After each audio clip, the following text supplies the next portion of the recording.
¿Qué tal? Es como siempre un placer saludarlo en este programa especial que el canal del Congreso lleva hasta usted. En esta ocasión nos encontramos en Casa LAM. El motivo ha sido la presentación hace unos instantes de una serie de recomendaciones que el Comité de Derechos Humanos del Pacto Internacional de Derechos Civiles y Políticos ha hecho en torno al estado que guardan precisamente los derechos fundamentales en nuestro país. Ellos han analizado una serie de medidas gubernamentales y legislativas para ver precisamente cómo se encuentran los derechos humanos en nuestro país, en torno a lo que se está haciendo bien, lo que se está haciendo mal y sobre todo lo que tendrá que cambiarse y en lo que tendrá que avanzar. Es que vamos a platicar el día de hoy. Para ello me acompañan tres expertos, tres voces autorizadísimas que van a estar platicando con nosotros en esta materia. En primera instancia, Liliana Baliña, representante adjunta en México de la Oficina del Alto Comisionado de Naciones Unidas para Derechos Humanos.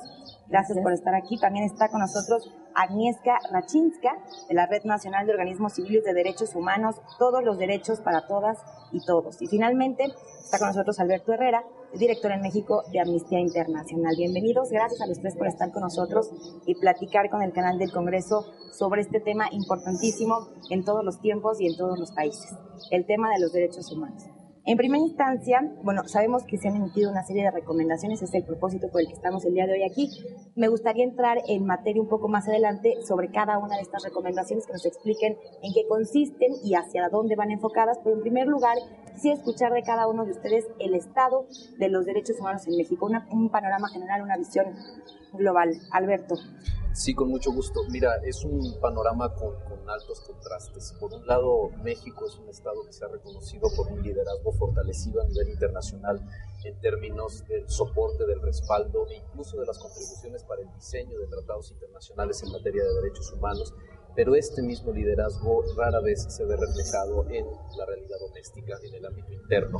Las recomendaciones del Comité de Derechos Humanos son un buen indicador de los temas pendientes de extrema gravedad que pasan por la situación de desprotección y de falta de acceso a la justicia, que pasa por la vulnerabilidad de defensores y defensoras de derechos humanos, violencia contra las mujeres, violencia contra periodistas.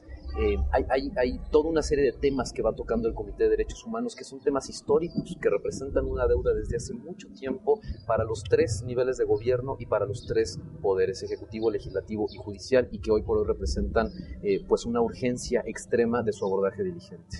Muy bien. Agnieszka. Quizás agregar a lo que acaba de decir Alberto, dos cuestiones, ejes que desde las organizaciones de derechos humanos hemos denunciado ya en numerosas ocasiones a lo largo de los últimos años, y es la creciente impunidad que existe en el país.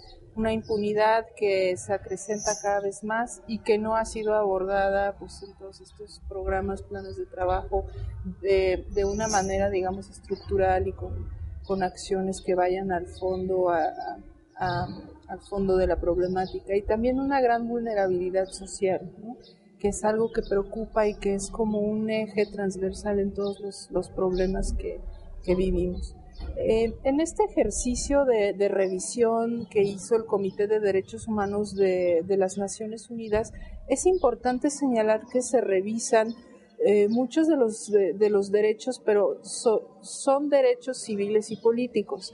Entonces estamos hablando de una parte de la problemática que se vive en México y estamos, dejando de lado en este ejercicio todos los derechos económicos, sociales y culturales que también tienen su espacio y su abordaje en las Naciones Unidas en otros ámbitos. En ese sentido, quizás nosotros, como una red de organizaciones de derechos humanos amplia, conformada por 69 ONGs, hicimos un informe que abona al diagnóstico de la situación de los derechos humanos en México, reportando sobre todo la gravedad de la situación de la violencia contra las mujeres, ahí señalando toda la problemática de la armonización legislativa, pero también de la persistente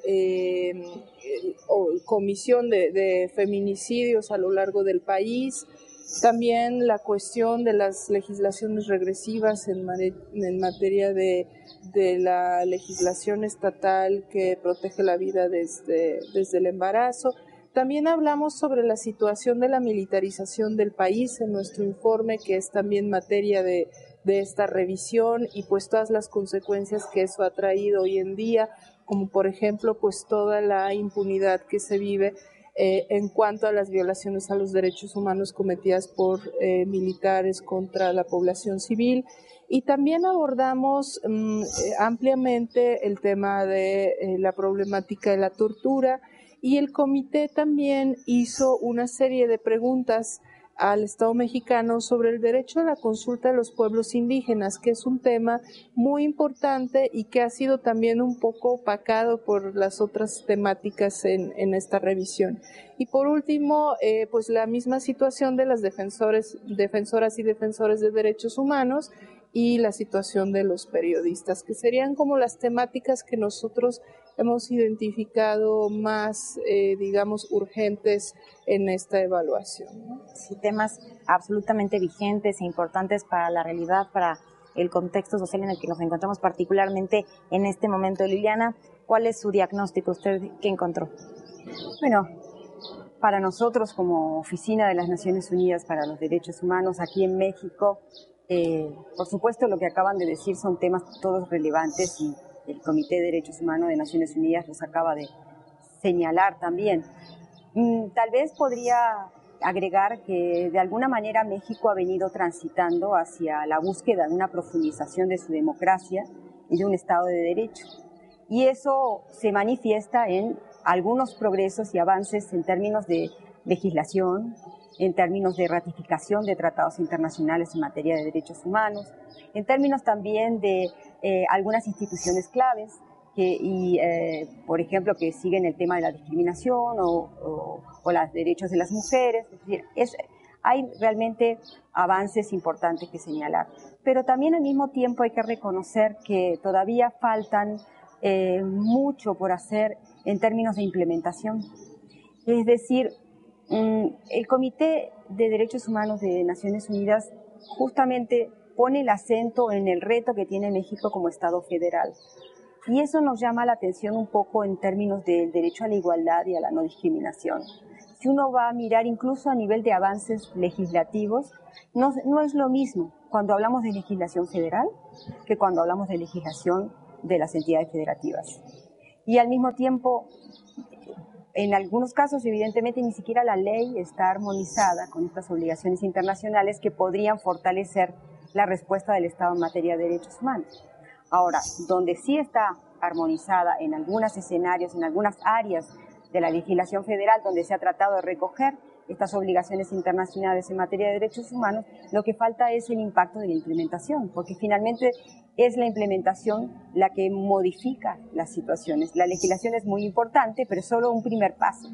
Y el comité trata de identificar áreas específicas, prioritarias, que permitan al Estado mexicano dar una respuesta más efectiva para que las personas en su día a día puedan realmente acceder a sus derechos humanos, y cuando estos son amenazados o son violados, el Estado esté en capacidad de responder. Y ahí las respuestas son todavía bastante deficientes. Es decir, en términos de justicia, por ejemplo, la inmensa impunidad que cobija la mayoría de las violaciones de derechos humanos, eso es muy preocupante. También el tema de los mecanismos de protección, las políticas públicas, donde muchas veces hay políticas muy interesantes, pero los mismos funcionarios y funcionarias, servidores públicos, no conocen ni las obligaciones en materia de derechos humanos, ni estos documentos que estamos discutiendo hoy, y por lo tanto, ¿qué perspectivas en la realidad y en la práctica de que sean aplicados si no hay un esfuerzo mayor también en la difusión, en el conocimiento y en la capacitación de quienes deben tomar acciones?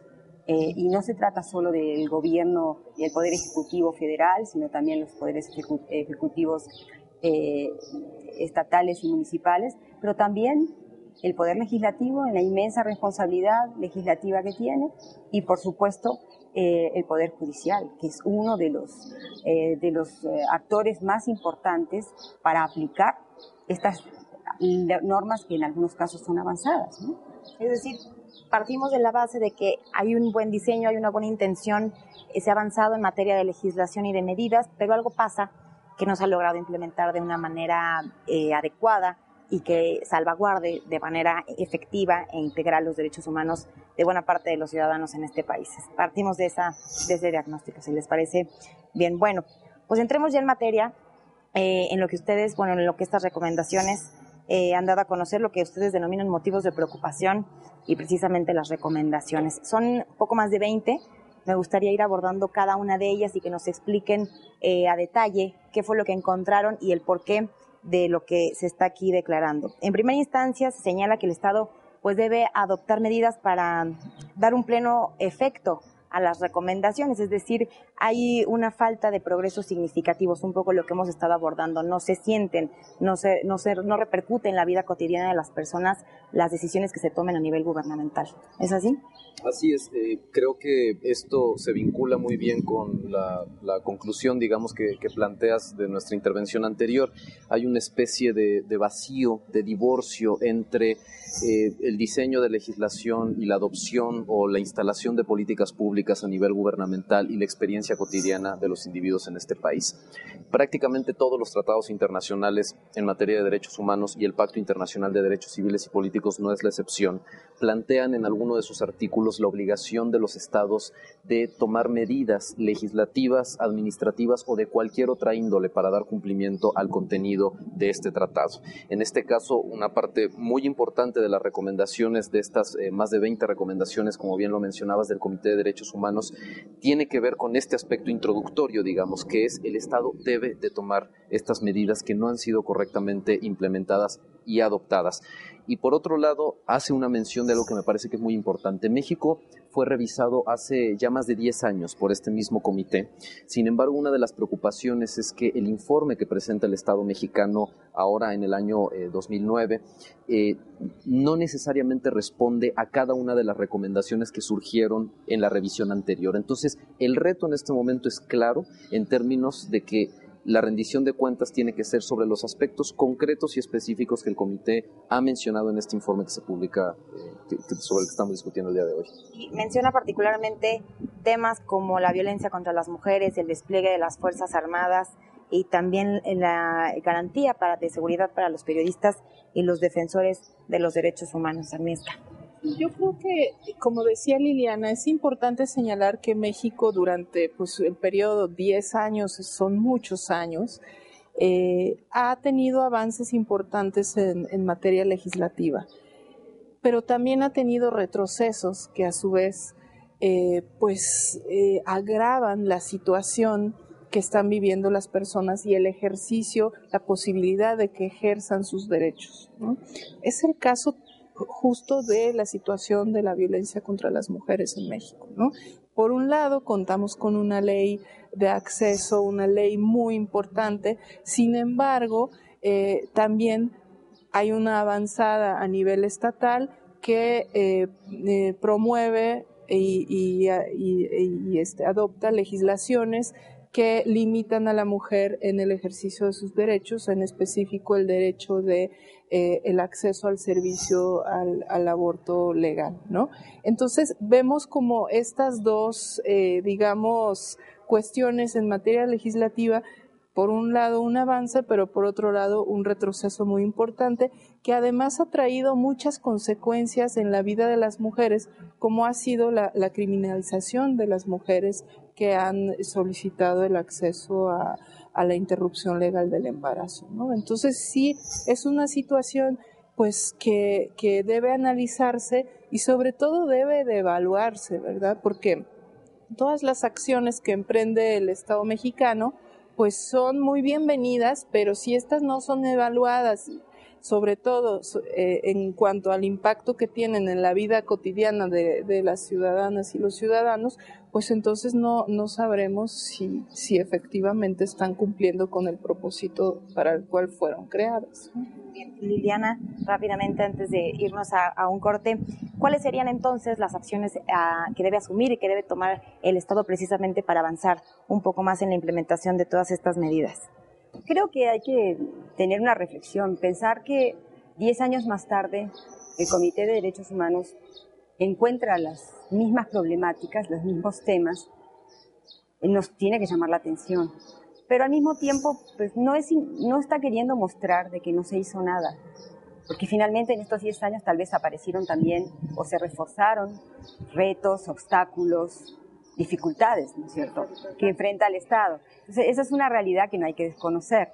Pero al mismo tiempo sí nos llama la atención porque finalmente lo que sí también nos está diciendo es que las acciones que se tomaron definitivamente no fueron suficientes para producir ese cambio que permitiría que la preocupación disminuyera, ¿no? Entonces creo que, y hay un aspecto muy importante, es que nosotros en estos momentos la oficina está trabajando con el Estado mexicano en muchas áreas para identificar, construir y aplicar indicadores. Los indicadores son los que permiten de alguna manera identificar claramente el impacto de las acciones, porque finalmente cosas se hacen, el problema es cómo poder medir el impacto, cómo asegurarnos de que están dirigidas al público y a la población que verdaderamente lo necesita y que es prioritaria o que es más vulnerable, y si realmente está beneficiándola en la medida en la que se persigue a través de esas medidas. Entonces, los indicadores en materia de derechos humanos permiten que empiece a mirarse las acciones gubernamentales y institucionales desde la perspectiva del impacto, del efecto y del cambio práctico que puedan generar en la vida de las personas. Vamos a hacer una pausa rápidamente, vamos a seguir platicando de todas y cada una de estas recomendaciones. Regresamos, no se despegue, estamos en el canal del Congreso platicando sobre derechos humanos. Volvemos.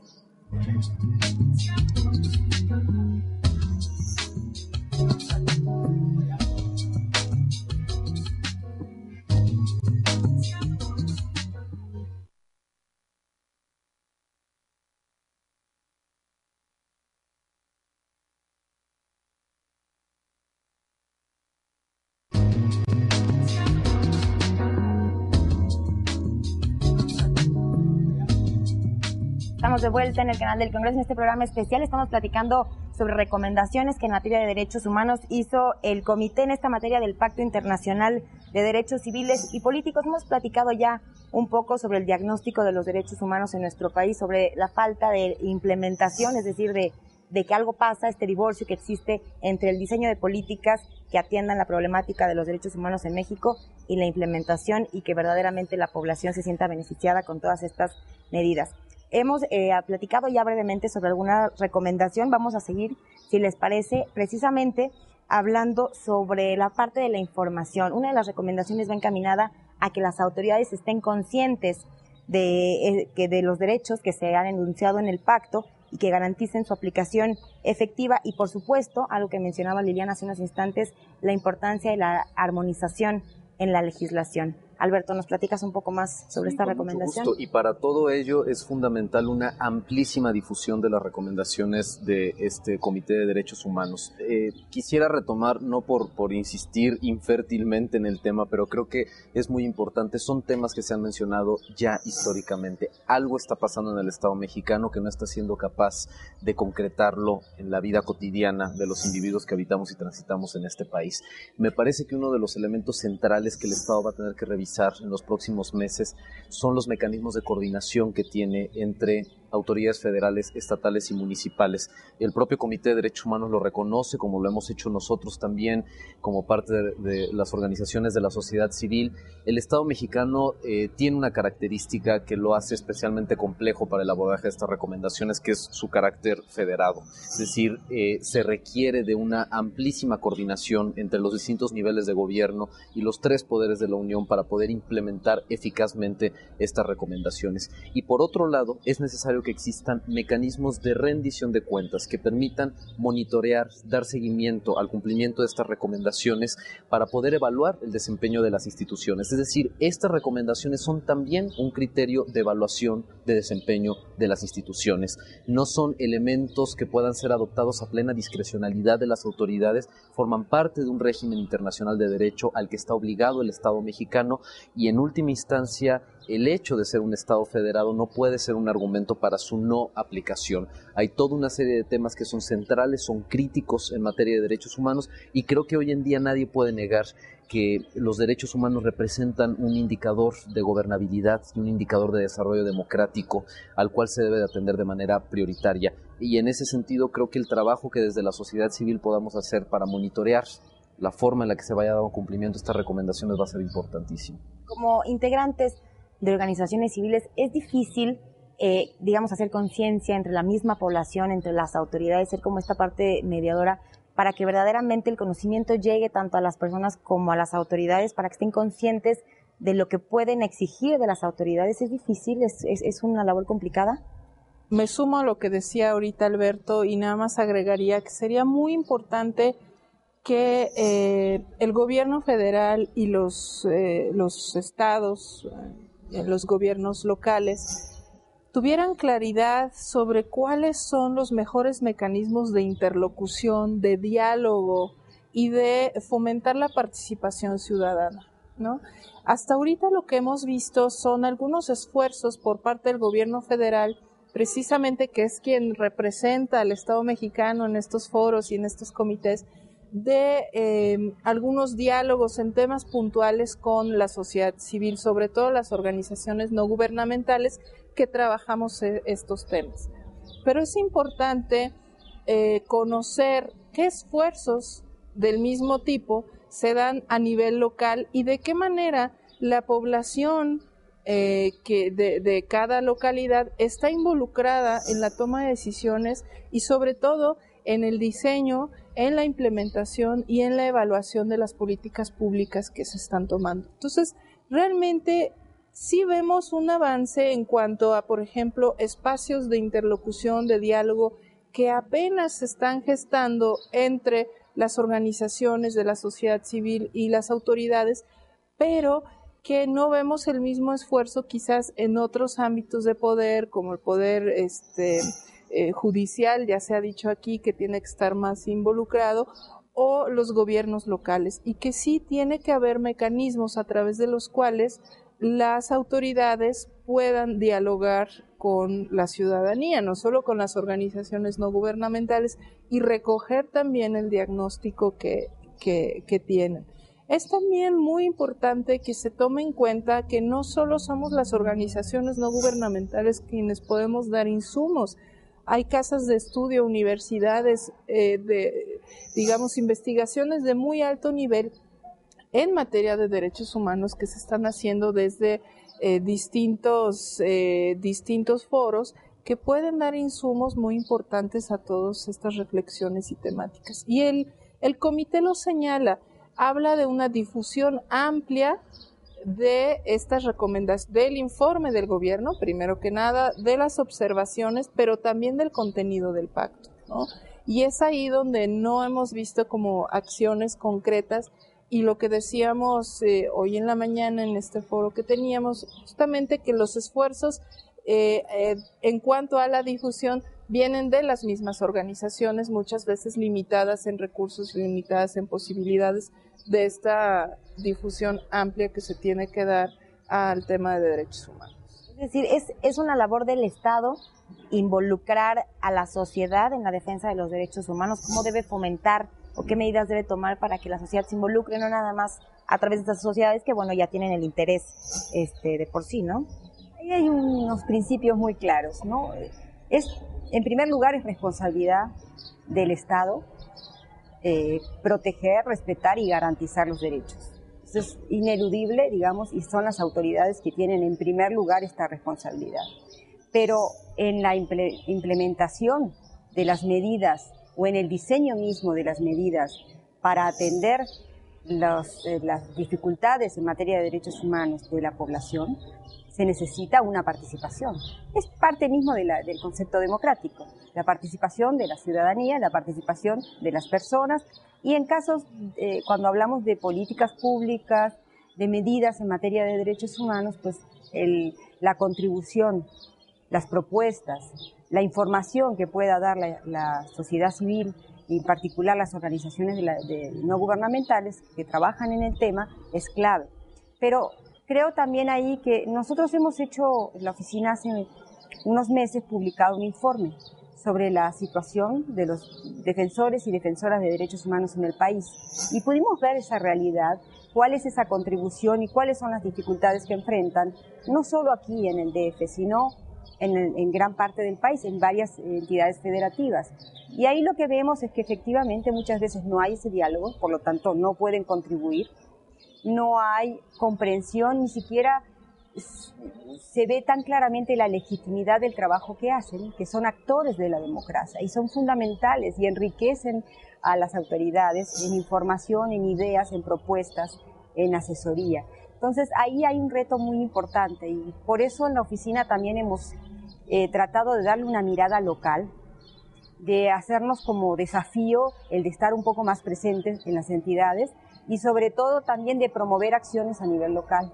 Y una de ellas en particular que hemos venido incluso promoviendo con la Secretaría de Gobernación Federal es la realización, la elaboración de diagnósticos estatales en materia de derechos humanos participativos entre sociedad civil, academia, organismos públicos de derechos humanos y autoridades estatales, para que verdaderamente puedan conjuntamente construir un diagnóstico de dónde están, cuáles son los retos y hacia dónde ir, y que este diagnóstico pueda servir de base para la elaboración de programas estatales de derechos humanos. Lamentablemente, hoy por hoy, el único escenario, el único proceso culminado que podemos nombrar es el caso del Distrito Federal. Hemos estado y estamos apoyando en otros estados, pero todavía el trabajo va lento y en algunos estados ni siquiera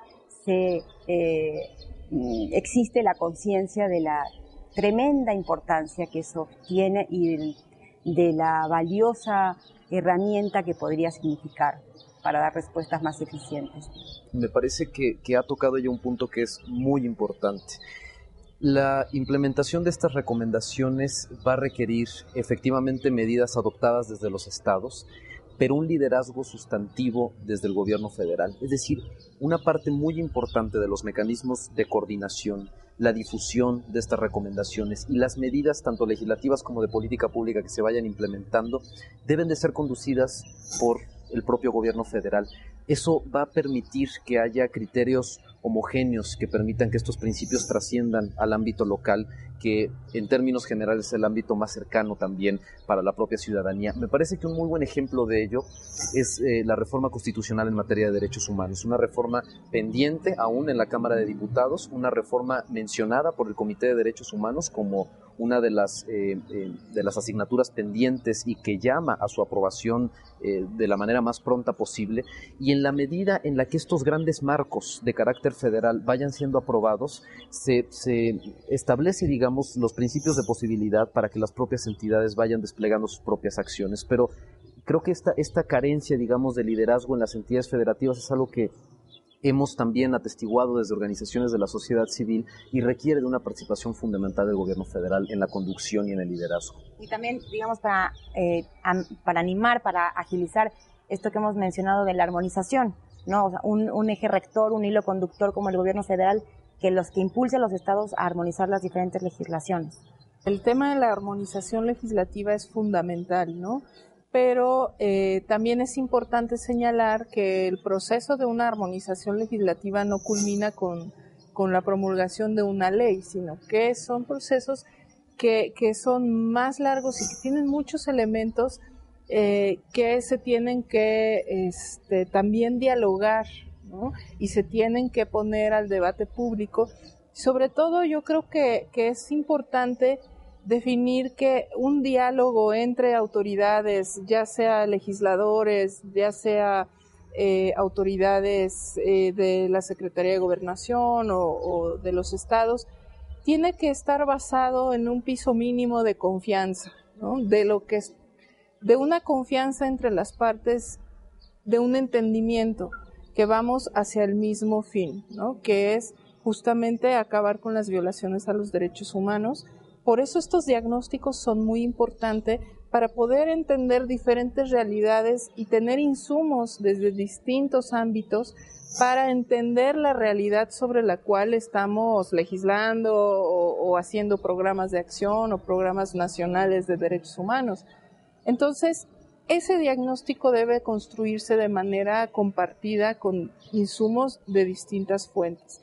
Y luego la interlocución, o sea, el diálogo que lamentablemente pues se da en aspectos como muy concretos, muy puntuales, pero que no es amplio, que no se abre a la ciudadanía, ¿no? Que no involucra de manera amplia a distintos actores que finalmente pues también tienen su responsabilidad o su parte de responsabilidad en todos estos procesos.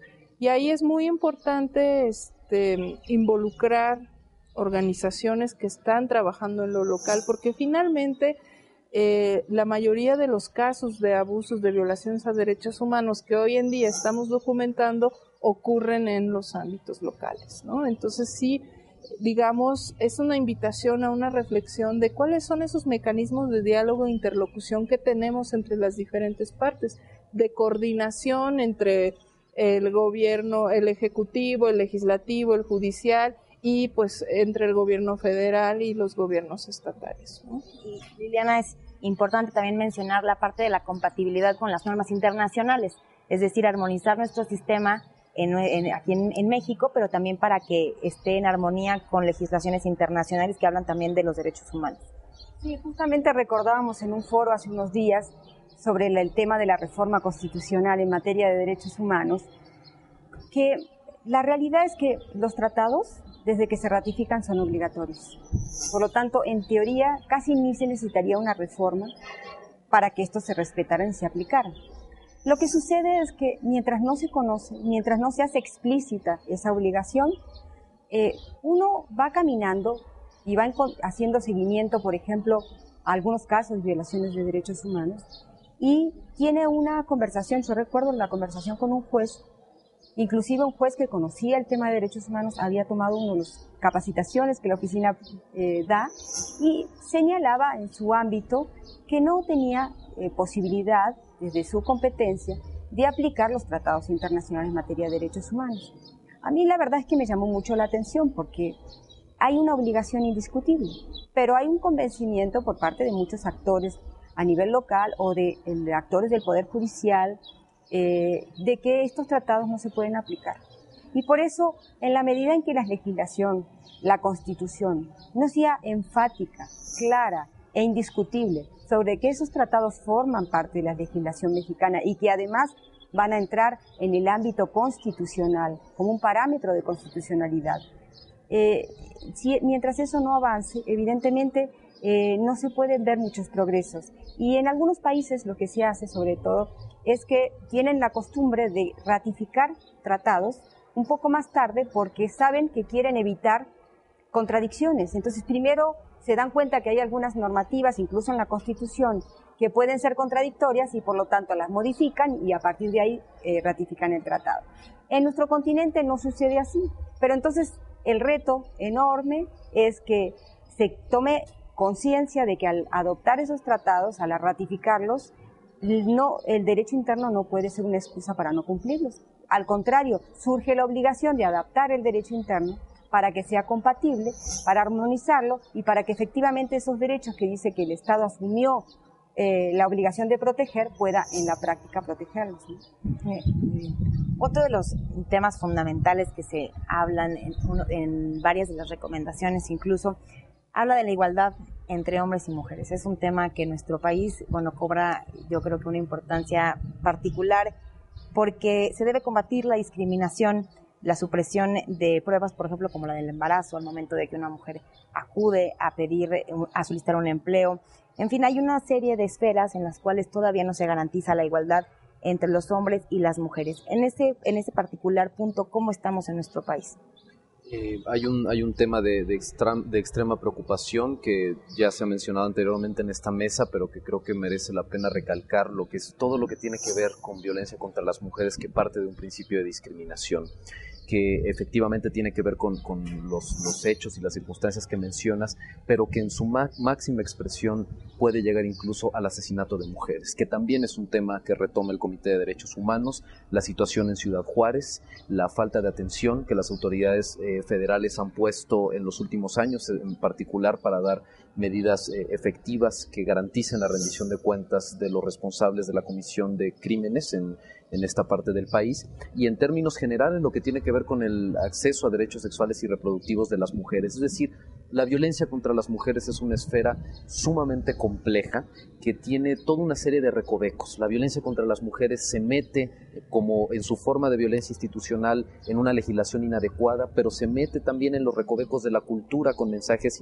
inadecuados en diferentes espacios, en diferentes foros, pero se mete en el ámbito laboral también y en el ejercicio, digamos, de relaciones privadas entre particulares con este tipo de malas prácticas como las que mencionas.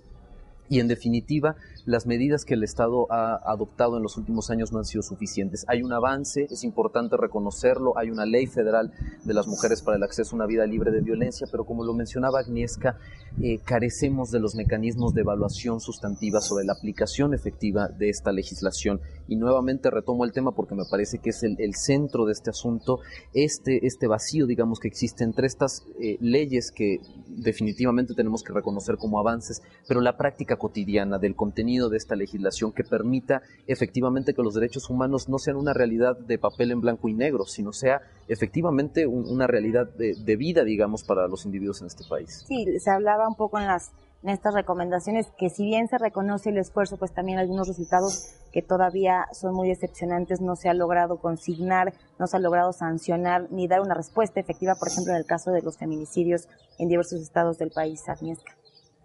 Mira, el tema de los feminicidios vuelve a salir hoy en la revisión del comité.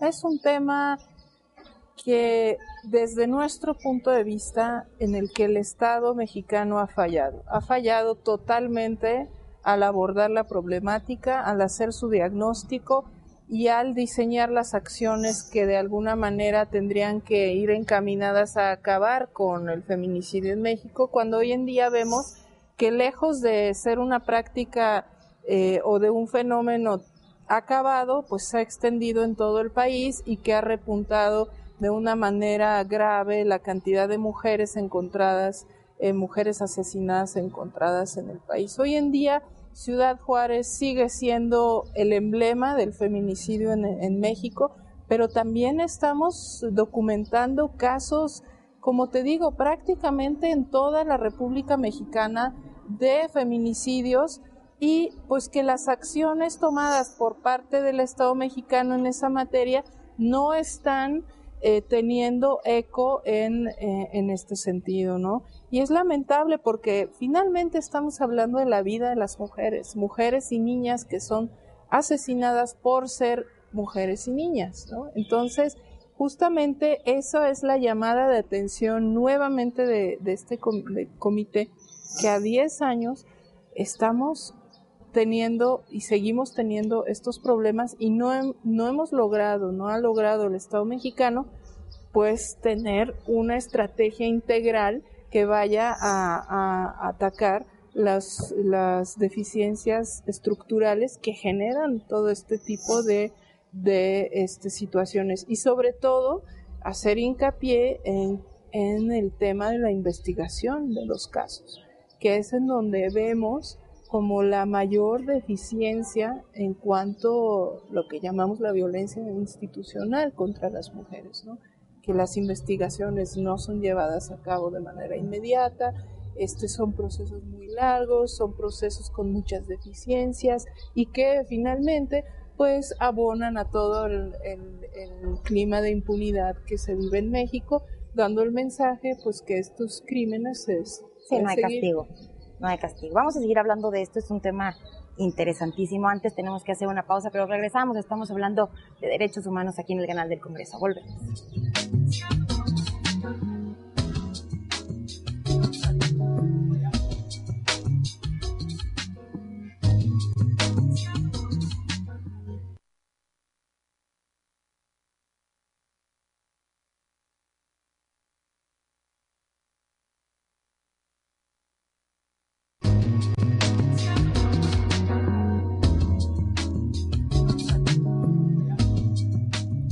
De regreso en el canal del Congreso en este programa especial. Estamos en Casa LAM platicando con 3 expertos de altísimo nivel sobre la situación de los derechos humanos en México en el marco de la presentación de una serie de recomendaciones que hizo el Comité de Derechos Humanos del Pacto Internacional de Derechos Civiles y Políticos. Estamos hablando de un tema importantísimo, todo lo relacionado con la violencia hacia las mujeres en sus diferentes ámbitos y en sus diferentes aristas, en el tema de la violencia laboral, en el tema de la violencia física, desde luego, y también lo que tiene que ver con sus derechos reproductivos y concretamente el caso del feminicidio y la situación en estados como Chihuahua, concretamente en Ciudad Juárez. Me faltaba escuchar la opinión de Liliana.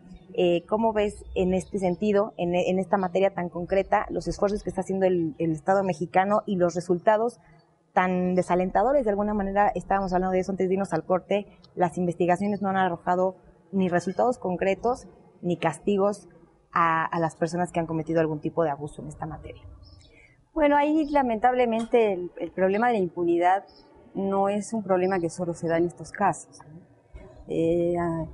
Hemos registrado esfuerzos por parte de algunos actores, incluso la Procuraduría local en Chihuahua, pero la verdad es que el reto es como de una dimensión mucho más profunda y tiene que ver con la capacidad del sistema judicial de dar respuestas no discriminatorias, independientes y verdaderamente asumir las investigaciones de manera oportuna y con toda la efectividad que se requiere. Si el Comité de Derechos Humanos habla tanto y las vincula, porque así los vinculan también los órganos internacionales de derechos humanos, la violencia y la discriminación. Y están verdaderamente, lamentablemente, hermanadas, ¿no?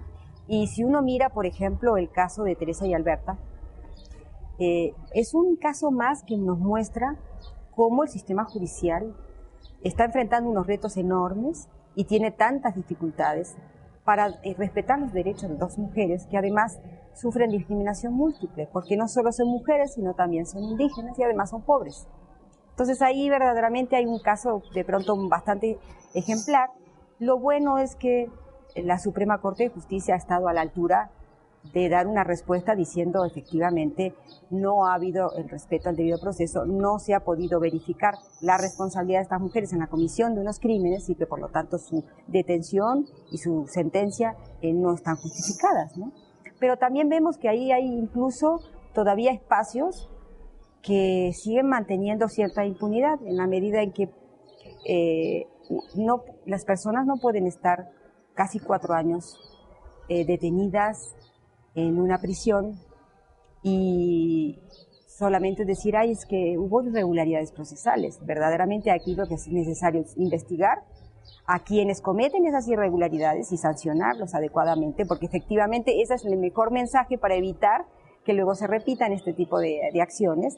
Y por otro lado, dar apertura a mecanismos para que las víctimas puedan acceder a la reparación a la que tienen derecho, ¿no? Entonces, ahí vemos que si uno hace una mirada integral, se trata de un trabajo en lo cultural, porque finalmente los jueces, las personas que intervienen en la violencia contra las mujeres, pero las mismas respuestas institucionales muchas veces son víctimas de esos mismos estereotipos, de esa misma discriminación, y por eso sus respuestas tampoco son eficientes. Y al mismo tiempo, evidentemente, el reto que hay en materia de impunidad. Eso es clave, pero sí debo destacar e insistir en que no es un problema solo con el tema de la violencia contra las mujeres. Lamentablemente, es un tema que aqueja a México en muchos de los ámbitos de la vida de las personas y todavía está por delante la necesidad de esfuerzos mucho más profundos para modificar esa realidad. Incluso como lo mencionabas, esta parte de modificar incluso patrones culturales, ¿no? Que históricamente pues han señalado a la mujer como un objeto, como un blanco fácil de ataques que quedan precisamente así, impunes, ¿no? Bueno, otro de los temas que se aborda ampliamente en las recomendaciones desde sus diferentes aristas y diferentes variantes es el tema, esto lo que tiene que ver con la seguridad de nuestro país. estamos atravesando por un contexto muy particular en el que este combate que ha decidido emprender el gobierno federal en contra del narcotráfico y de las bandas del crimen organizado, pues ha desatado sin lugar a dudas un clima de violencia que en otros momentos pues no teníamos. Entonces eso ha derivado en diferentes conductas que vamos a ir abordando poco a poco. En primera instancia hay unas recomendaciones enfocadas a definir la tortura, a también que no se pueda juzgar a los civiles a través de la justicia militar y bueno, varias figuras como eliminar la figura del arraigo. ¿Por qué no vamos platicando un poco de esto? Los estados de excepción también se mencionan en estas recomendaciones. Alberto, ¿cuál es tu punto de vista en esta materia? Te diría, mira, hay dos cosas que me gustaría mencionar al respecto. Una parte importante de los elementos que mencionas tienen que ver con el marco constitucional, tiene que ver con decisiones legislativas. La figura del arraigo hace algunos años no se encontraba en el cuerpo constitucional, había sido declarada como inconstitucional incluso por los propios órganos judiciales federales.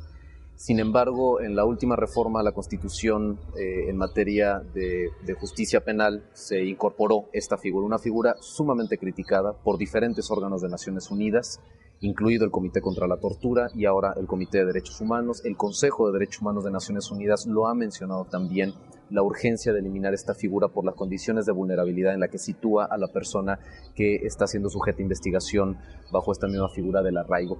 Pero habla también el Comité de Derechos Humanos, como bien lo mencionas, de los abusos cometidos por integrantes del ejército y lo lamentable que resulta que al día de hoy la jurisdicción militar sea el espacio en el que se investiga y se busca sanción para los responsables. ¿Y por qué resulta lamentable? Porque este llamado fuero militar o jurisdicción militar no cumple con estándares mínimos internacionalmente reconocidos del debido proceso.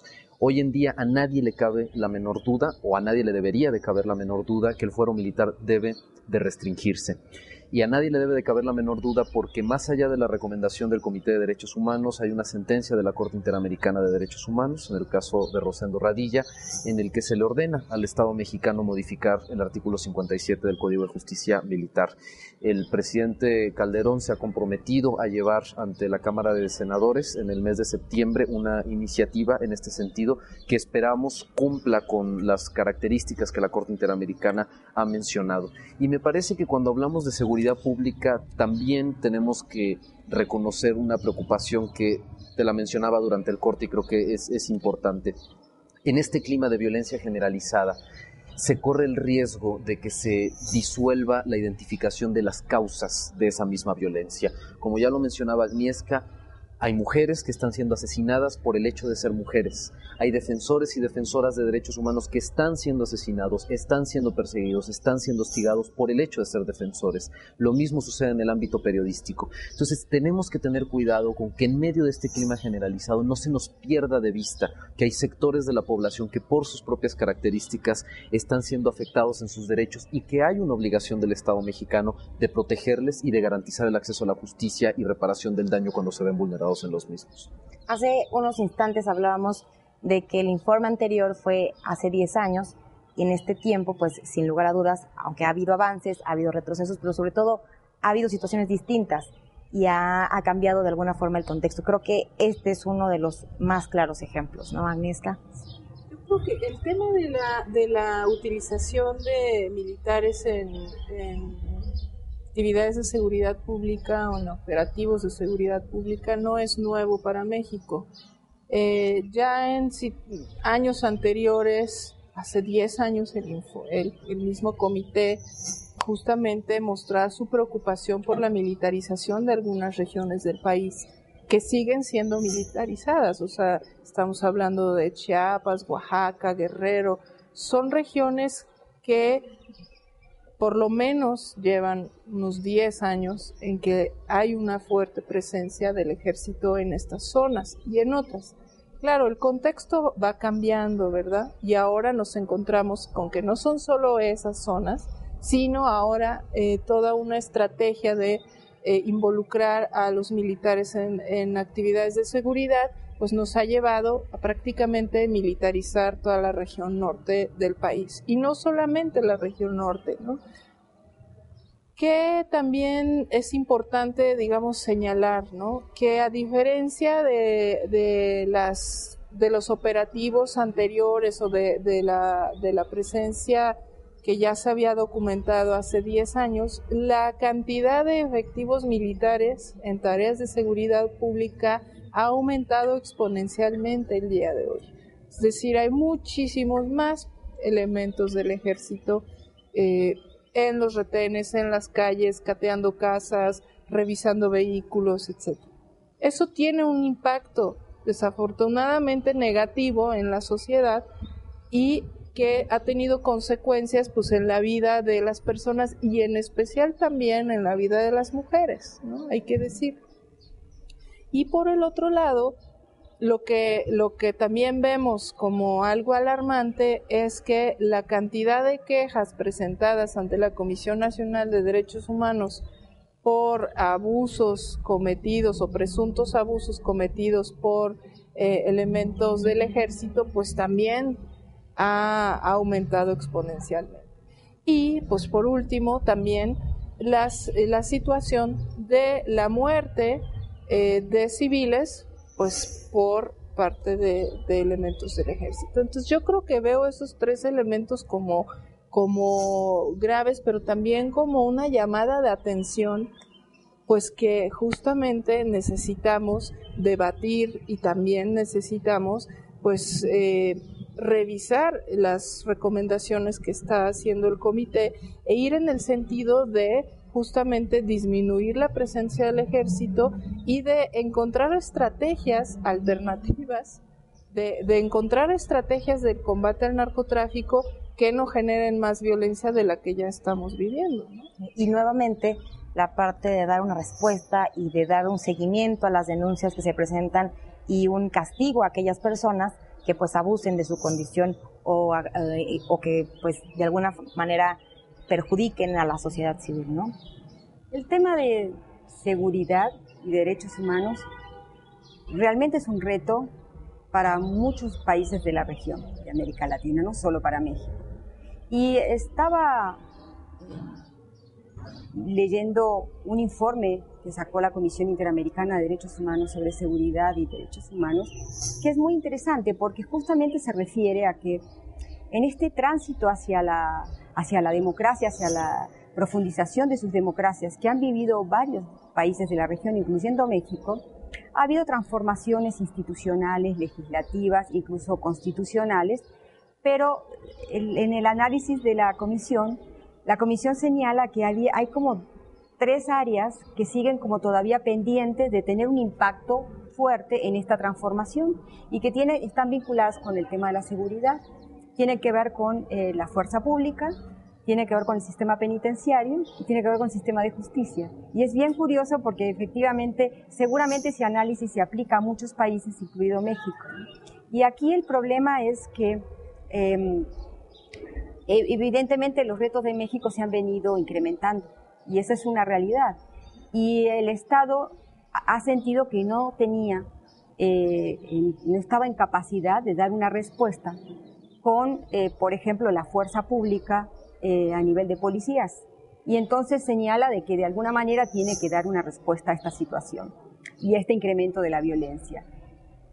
Lo que ha dicho la alta comisionada cuando vino al país, la antigua alta comisionada en febrero de 2008, pero también ha puesto de manifiesto ahora el Comité de Derechos Humanos, es que el Estado debe hacer todos los esfuerzos posibles para fortalecer justamente lo que tiene débil, que el Estado reconoce que es su fuerza pública, y de limitar la participación de militares en tareas de seguridad pública. Eso es lo que señala ahora el comité y también señala que justamente hace unas recomendaciones vinculadas a la ley de seguridad que se discute en el Congreso en este sentido y en términos de investigación y de sanción, justamente insiste en la obligación y en el deber de modificar el fuero militar para que las violaciones de derechos humanos cometidas o supuestamente cometidas por elementos militares no sean de competencia de la justicia militar, sino sean de competencia de la justicia civil.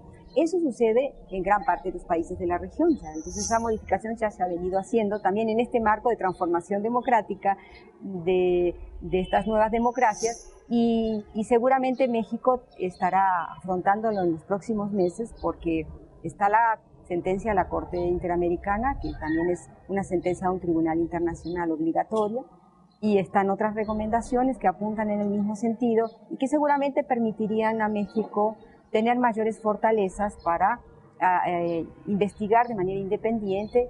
Pero no nos engañemos, aquí, si decíamos antes que hay un reto en materia de justicia, también la justicia civil tendrá que asumir esa obligación de manera responsable, porque si sucede lo mismo que con las otras situaciones, donde muchas terminan en la impunidad, pues la solución es a mediano plazo o a largo plazo. Sí, nuevamente nos quedamos entrampados en el mismo tema. Es un tema que nos da para hablar muchísimo tiempo, tenemos que ir concluyendo, desafortunadamente. Me gustaría escuchar de cada uno de ustedes cómo lo ven a futuro. Se ha aprobado ya en el Senado de la República esta reforma en materia de derechos humanos, constitucional, importantísima. Estamos a la espera de que se apruebe en la Cámara de Diputados. Tendrá que realizarse nuevamente un análisis, me parece que en 2014 se tendrá que nuevamente hacer un análisis. A futuro, ustedes, ¿qué es lo que esperarían, qué respuesta esperan del Estado mexicano y cómo ven esta materia? Mira, hay un primer informe que debe de entregarse en los próximos 12 meses y un siguiente informe que se deberá de presentar en el año 2014, pero me parece que el Estado debe de cambiar un poco esta concepción de que la obligación de una recomendación es emitir un informe a posteriori para dar cuenta sobre su cumplimiento. Es decir, las recomendaciones deben de ser como hilos conductores que permitan dirigir la política en materia de derechos humanos en muchos sentidos, que puedan generar agenda, mucho más que el deber de responder a un informe que en última instancia es solo un eslabón de la cadena en términos de rendición de cuentas.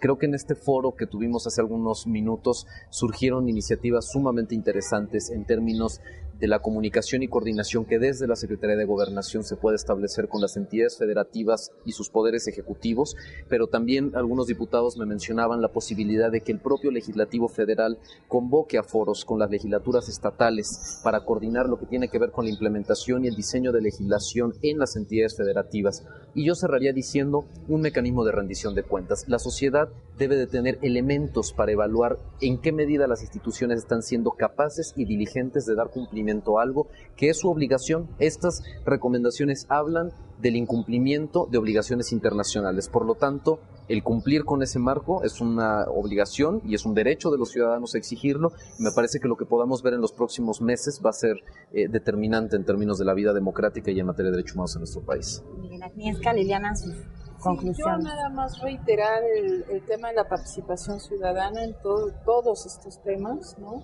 Hay muchos insumos de parte de una gama enorme de organizaciones no gubernamentales con las que cuenta México. También la importancia de involucrar al sector académico en todos estos debates, en todas estas reflexiones que se tienen que hacer. Y yo creo que sobre todo fomentar la difusión, lo que ya decíamos de todos estos informes, y también el involucrar a diferentes actores, el legislativo, el judicial, el federal y los gobiernos estatales, ¿no? Encontrar esos mecanismos que sean más efectivos para involucrar a todas estas partes que pues son justamente parte del Estado mexicano. Liliana. Bueno, me parece que en el corto plazo estamos mirando qué va a pasar con la reforma constitucional en materia de derechos humanos. Hay muchas visiones, algunas señalan de que la reforma no es integral, que faltan cosas. Desde nuestra perspectiva, efectivamente, faltan cosas, pero sí representaría un primer paso importantísimo.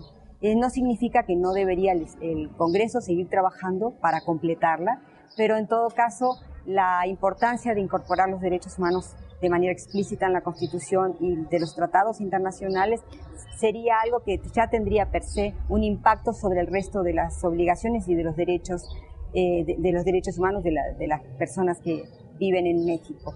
Y por otro lado, diría que más a largo plazo la importancia de promover una mayor cultura de derechos humanos, porque no es si bien es una responsabilidad del Estado, no es una tarea solo de las autoridades ni de las organizaciones no gubernamentales que trabajan en derechos humanos. Es una tarea de los medios de comunicación, es una tarea de la sociedad, de la academia, de los investigadores e investigadoras, es decir, la conciencia de que respetar derechos es mejorar no solamente la vida de las personas, sino la convivencia en un país, la democracia, el Estado de Derecho y también la legitimidad misma de las instituciones y de las autoridades.